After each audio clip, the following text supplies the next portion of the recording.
जय श्री राधे कृष्ण। आप सभी का आपके अपने YouTube channel BK Mishra present में बहुत बहुत स्वागत है।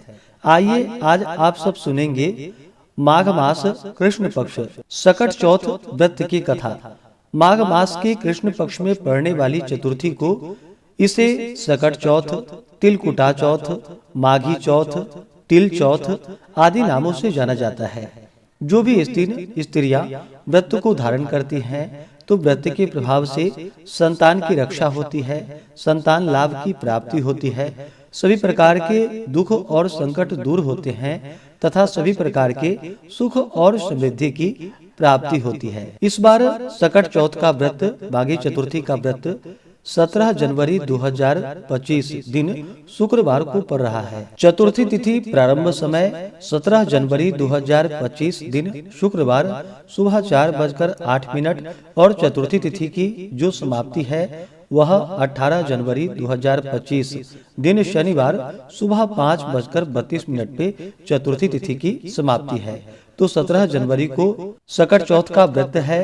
इस दिन भर निर्जला रह करके शाम को चंद्रोदय के समय में भगवान गणेश जी का साथ में चौथ माता की पूजा करनी चाहिए और चंद्र देवता को अर्घ्य प्रदान करने के बाद यह व्रत पूर्ण माना जाता है। तो चंद्रोदय का समय रात्रि 8:48 होगा। इस समय में चंद्रमा को अर्घ्य देने के बाद उसके बाद व्रत को पूर्ण कर सकते हैं। तो आइए सुनते हैं माघी चौथ व्रत सकट चौथ व्रत की कथा। तो बोलिए प्रेम से भगवान गणेश की जय, चौथ माता की जय, सर्वदेवी देवता की जय। कथा के अनुसार एक साहूकार और एक साहूकारनी थे। वह धर्म पुण्य को नहीं मानते थे, इस कारण उनके कोई संतान ना थी। एक दिन साहूकारनी पड़ोसी के घर गई। उस दिन सकट चौथ का व्रत था। वहाँ पड़ोसन सकट चौथ की पूजा करके कहानी सुना रही थी। साहूकारनी ने पड़ोसन से पूछा, तुम क्या कर रही हो? तब पड़ोसन बोली कि आज चौथ का व्रत है, इसलिए कहानी सुना रही हूँ।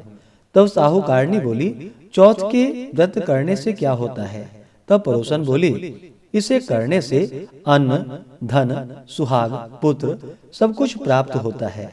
तब साहूकारनी ने कहा कि यदि मेरा गर्भ ठहर जाएगा तो मैं 1.25 सेर तिलकुट करूंगी और चौथ का व्रत करूंगी। भगवान गणेश जी की कृपा से साहूकारनी के गर्भ ठहर गए। तो वह बोली कि लड़का हो जाए तो मैं 2.5 सेर तिलकुटा करूंगी। कुछ दिन बाद उसे लड़का हो गया। तब वह बोली कि हे चौथ भगवान, हे चौथ माता, मेरे बेटे का विवाह हो जाएगा तो 5.25 सेर तिलकुटा करूंगी। कुछ वर्षों बाद उसके बेटे का विवाह तय हो गया और उसका बेटा विवाह करने चला गया, लेकिन उस साहूकारनी ने तिलकुट नहीं किया। इस कारण से चौथ देव क्रोधित हो गए और उन्होंने फेरों के समय में उसके बेटे को उठाकर पीपल के पेड़ पर बिठा दिया। सभी वर को खोजने लगे पर वो नहीं मिला। हताश होकर सारे लोग अपने अपने घर को लौट गए। इधर जिस लड़की से साहूकार के लड़के का विवाह होने वाला था वह अपनी सहेलियों के साथ गणगौर पूजन के लिए जंगल में दूब लेने के लिए गई। तभी रास्ते में पीपल के पेड़ से आवाज आई, ओ मेरी अर्धब्याही। यह बात सुनकर जब लड़की घर आई उसके बाद वह धीरे धीरे सूख कर कांटा होने लगी। एक दिन लड़की की माँ ने कहा, मैं तुम्हें अच्छा खिलाती हूँ, अच्छा पहनाती हूँ, फिर भी तू सूखती जा रही है, ऐसा क्यों? तब लड़की अपनी माँ से बोली कि वह जब भी दूब लेने के लिए जंगल जाती है तो पीपल के पेड़ से एक आदमी बोलता है कि ओ मेरी अर्धब्याही। उसने मेहंदी लगा रखी है और सेहरा भी बांध रखा है। तब उसकी माँ ने पीपल के पेड़ के पास जाकर देखा तो यह तो उसका जमाई ही है। तब उसकी माँ ने जमाई से कहा, यहाँ क्यों बैठे हो? मेरी बेटी तो अर्धब्याही तुमने कर दी, अब क्या लोगे? साहूकारनी का बेटा बोला, मेरी माँ ने चौथ का तिलकुट बोला था लेकिन नहीं किया, इसलिए चौथ माता ने नाराज होकर यहाँ बैठा दिया है। यह सुनकर उस लड़की की माँ साहूकारनी के घर गई और उससे पूछा कि तुमने सकट चौथ का कुछ बोला है क्या? तब साहूकारनी बोली, तिलकुट बोला था। उसके बाद साहूकारनी बोली, मेरा बेटा घर आ जाएगा तो 2.5 मन का तिलकुट करूंगी। इससे श्री गणेश भगवान प्रसन्न हो गए और उसके बेटे को फेरों में लगाकर बैठा दिया। बेटा का विवाह धूमधाम से हो गया।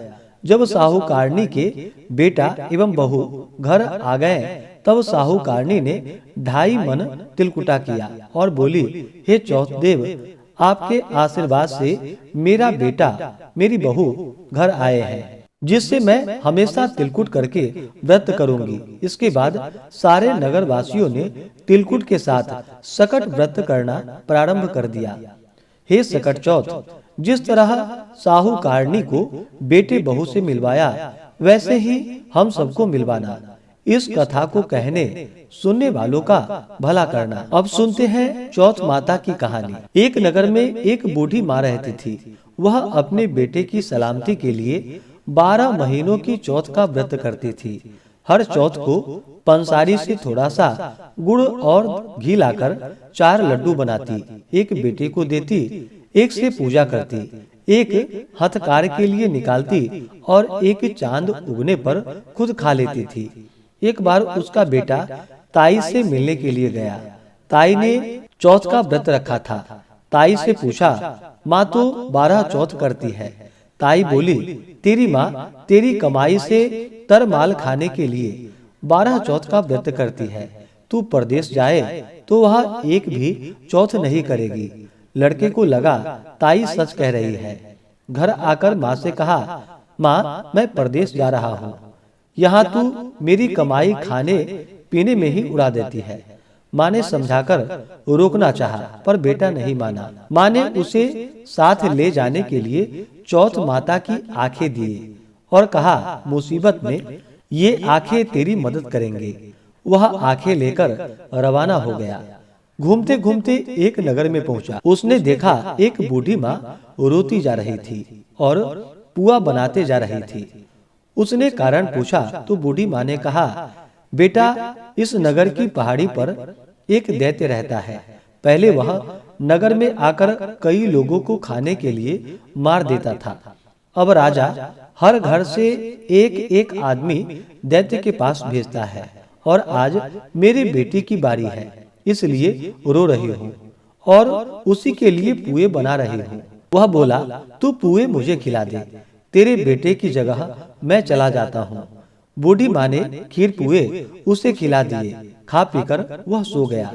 रात को राजा के सैनिक आए तो बूढ़ी माँ ने उसे भेज दिया। दैत्य के सामने पहुँचने पर उसने चौथ माता की आंखें दैत्य की तरफ फेंक कर कहा, हे चौथ माता, यदि मेरी माँ मेरी सलामती के लिए व्रत करती है तो दैत्य का सिर कटकर गिर जाए। तुरंत दैत्य का सिर कट गया। लड़का वापस आ गया। राजा ने उसे उपहार देकर विदा किया। चलते हुए एक दूसरे राज्य के नगर में पहुंचा। इस राज्य में आवा तभी पकता था जब एक इंसान की बलि दी जाती थी। सिपाहियों ने उसे पकड़कर आबे में चून दिया। लड़के ने आंखें आबे में डाले और कहा, हे चौथ माता, यदि मेरी माँ मेरे लिए व्रत करती है तो आवा मेरी बलि लिए बिना ही झट से पक जाए। आवा तुरंत ही पक गया। आबे में से मिट्टी की जगह सोने चांदी के बर्तन निकले। अंदर से लड़का बोला, बर्तन धीरे धीरे निकालना, मुझे लग नहीं जाए। राजा ने उसे निकलवाया और पूछा, इस आबे से तुम बच कैसे गए? लड़के ने बतलाया कि उसकी माँ चौथ माता का व्रत करती है, व्रत के कारण ही वह बच पाया। राजा को विश्वास नहीं हुआ। उसने एक चांदी की सुराही मंगवाई और कहा कि सुराही की नली से निकलकर दिखाओ, तभी मुझे विश्वास होगा। लड़के ने चौथ माता को याद करके आंखें सुराही में डाली और कहा कि मैं भंवरा बनूं, सुराही से निकलूं।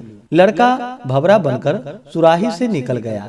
राजा ने खुश होकर राजकुमारी की शादी उसके साथ करवाई और सभी लोग को चौथ माता का व्रत करने को कहा।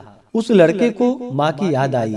उसने राजा के पास जाकर खुद के नगर जाने की इच्छा जाहिर की। राजा ने रथ, घोड़ा, हाथी और खूब सारा दान दहेज देकर उन्हें विदा कर दिया। चौथ के दिन अपने नगर पहुंचा। वह अकेला पंसारी के यहाँ माँ का इंतजार करने लगा। सोचा चौथ है तो माँ यहाँ जरूर आएंगी। थोड़ी देर बाद लकड़ी टेकती हुई माँ आती दिखी। उसकी माँ की आंखों में जाले आने के कारण दिखना कम हो गया था। लड़के ने जानबूझकर अपना पैर लकड़ी में लगा दिया। कहने लगा, बलरे पूत, काटी मेरे पैर के लगा दी। माँ ने उसे नहीं पहचाना। कहने लगी, भैया मुझे चाहे कितनी भी गाली निकालूं, पर मेरे बेटे को कुछ मत कहना। बेटा माँ के चरणों में गिर पड़ा।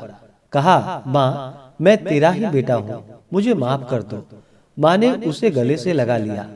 नगर के लोगों ने विश्वास नहीं किया कि वह उसी का बेटा है। बूढ़ी माँ ने चौथ माता को याद करके कहा कि हे चौथ माता, यदि मैं अपने बेटे के लिए व्रत करती हूँ तो मेरे स्तन में दूध भर जाए और उसकी धार मेरे बेटे के मुंह में गिरे। माँ के स्तन से दूध की धार निकलकर बेटे के मुंह में गिरने लगी। लोग चौथ माता की जय जयकार करने लगे। उस नगर के सभी लोग चौथ माता का व्रत करने लगे।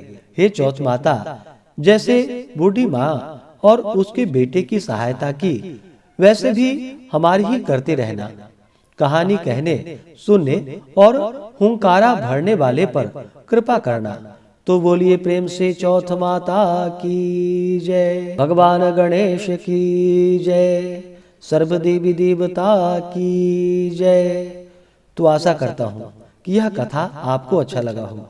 इसी प्रकार से ज्ञानवर्धक जानकारियाँ प्राप्त करते रहने के लिए, व्रत पूजा के बारे में जानने के लिए, कथा को सुनने के लिए चैनल पे अगर आप पहली बार आए हैं तो चैनल को लाल बटन दबा करके सब्सक्राइब करें। साथ में बेल आइकन घंटी को दबाएं ताकि आने वाली वीडियो का नोटिफिकेशन आपको समय से मिलता रहे। वीडियो को लाइक करें, शेयर करें। सुखी रहें और स्वस्थ रहें। जय श्री राधे कृष्ण। धन्यवाद।